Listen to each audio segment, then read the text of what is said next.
सियावर रामचंद्र की जय। मेरे प्यारे देशवासियों, राम राम। जीवन के कुछ क्षण ईश्वरीय आशीर्वाद की वजह से ही यथार्थ में बदलते हैं। आज हम सभी भारतीयों के लिए, दुनिया भर में फैले राम भक्तों के लिए ऐसा ही पवित्र अवसर है। हर तरफ प्रभु श्री राम की भक्ति का अद्भुत वातावरण, चारों दिशाओं में राम नाम की धुन, राम भजनों की अद्भुत सौंदर्य माधुरी। हर किसी को इंतजार है 22 जनवरी का, उस ऐतिहासिक पवित्र पल का। और अब अयोध्या में रामलला की प्राण प्रतिष्ठा में केवल 11 दिन ही बचे हैं। मेरा सौभाग्य है कि मुझे भी इस पुण्य अवसर का साक्षी बनने का अवसर मिल रहा है। ये मेरे लिए कल्पनातीत अनुभूतियों का समय है। मैं भावुक हूँ, भाव विह्वल हूँ। मैं पहली बार जीवन में इस तरह के मनोभाव से गुजर रहा हूँ। मैं एक अलग ही भाव भक्ति की अनुभूति कर रहा हूँ। मेरे अंतर मन की ये भाव यात्रा मेरे लिए अभिव्यक्ति का नहीं, अनुभूति का अवसर है। चाहते हुए भी मैं इसकी गहनता, व्यापकता और तीव्रता को शब्दों में बांध नहीं पा रहा हूं। आप भी भली भांति मेरी स्थिति समझ सकते हैं। जिस स्वप्न को अनेकों पीढ़ियों ने वर्षों तक एक संकल्प की तरह अपने हृदय में जिया, मुझे उसकी सिद्धि के समय उपस्थित होने का सौभाग्य मिला है। प्रभु ने मुझे सभी भारतवासियों का प्रतिनिधित्व करने का निमित्त बनाया है। निमित्त मात्रम भव सव्यसाचिन। ये एक बहुत बड़ी जिम्मेदारी है। जैसा हमारे शास्त्रों में भी कहा गया है, हमें ईश्वर के यज्ञ के लिए, आराधना के लिए स्वयं में भी दैवीय चेतना जागृत करनी होती है। इसके लिए शास्त्रों में व्रत और कठोर नियम बताए गए हैं, जिन्हें प्राण प्रतिष्ठा से पहले पालन करना होता है। इसलिए आध्यात्मिक यात्रा की कुछ तपस्वी आत्माओं और महापुरुषों से मुझे जो मार्गदर्शन मिला, उन्होंने जो यम नियम सुझाए हैं, उसके अनुसार मैं आज से 11 दिन का विशेष अनुष्ठान आरंभ कर रहा हूं। इस पवित्र अवसर पर मैं परमात्मा के श्री चरणों में प्रार्थना करता हूं, ऋषियों, मुनियों, तपस्वियों का पुण्य स्मरण करता हूं और जनता जनार्दन, जो ईश्वर का रूप है, उनसे प्रार्थना करता हूं कि आप मुझे आशीर्वाद दें, ताकि मन से, वचन से, कर्म से मेरी तरफ से कोई कमी ना रहे। साथियों, मेरा ये सौभाग्य है कि 11 दिन के अपने अनुष्ठान का आरंभ मैं नासिक धाम पंचवटी से कर रहा हूं। पंचवटी वो पावन धरा है जहां प्रभु श्री राम ने काफी समय बिताया था। और आज मेरे लिए एक सुखद संयोग ये भी है कि आज स्वामी विवेकानंद जी की जन्म जयंती है। ये स्वामी विवेकानंद जी ही तो थे जिन्होंने हजारों वर्षों से आक्रांतित भारत की आत्मा को झकझोरा था। आज वही आत्मविश्वास भव्य राम मंदिर के रूप में हमारी पहचान बनकर सबके सामने है।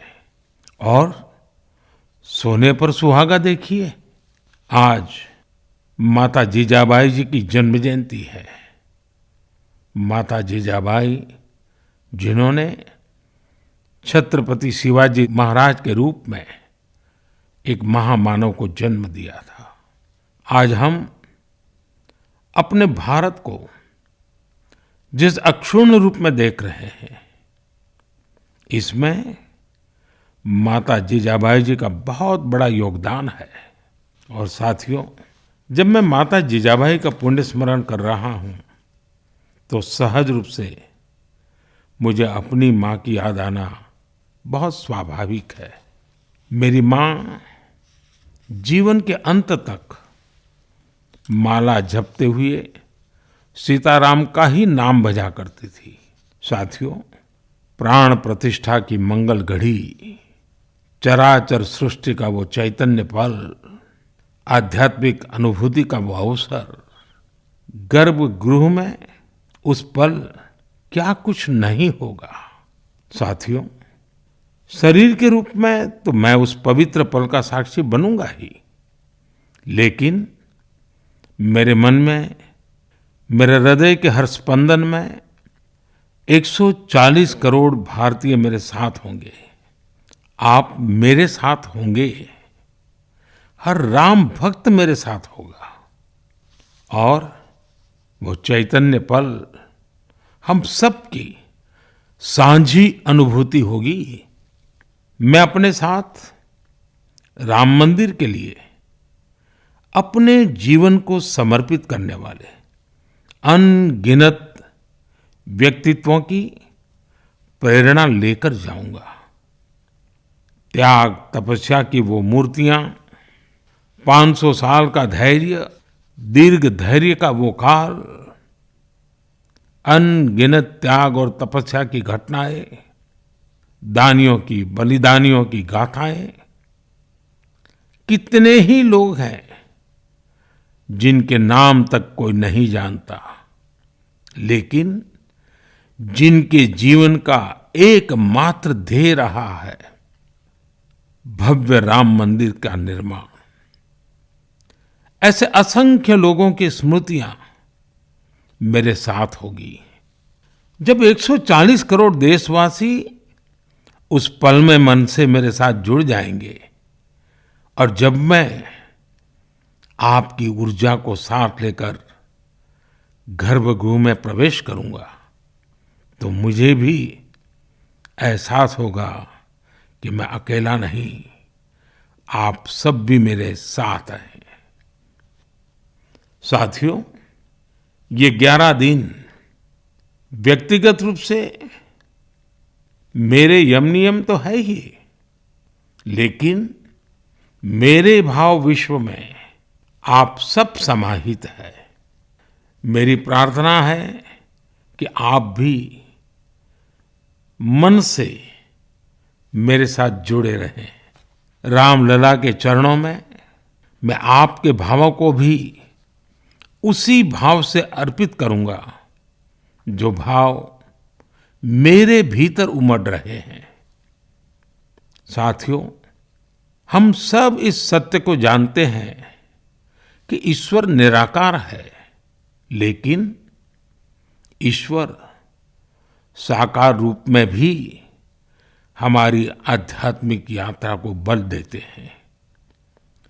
जनता जनार्दन में ईश्वर का रूप होता है, ये मैंने साक्षात देखा है, महसूस किया है। लेकिन जब ईश्वर रूपी वही जनता शब्दों में अपनी भावनाएं प्रकट करती है, आशीर्वाद देती है, तो मुझ में भी नई ऊर्जा का संचार होता है। आज मुझे आपके आशीर्वाद की आवश्यकता है, इसलिए मेरी प्रार्थना है कि शब्दों में, लिखित में अपनी भावनाएं जरूर प्रकट करें मुझे आशीर्वाद जरूर दें। आपके आशीर्वाद का एक एक शब्द मेरे लिए शब्द नहीं, मंत्र है। मंत्र की शक्ति के तौर पर वो अवश्य काम करेगा। आप अपने शब्दों को, अपने भावों को नमो ऐप के माध्यम से सीधे मुझ तक पहुंचा सकते हैं। आइए हम सब प्रभु श्री राम की भक्ति में डूब जाएं। इसी भाव के साथ आप सभी राम भक्तों को कोटि कोटि नमन। जय सिया राम, जय सिया राम, जय सिया राम।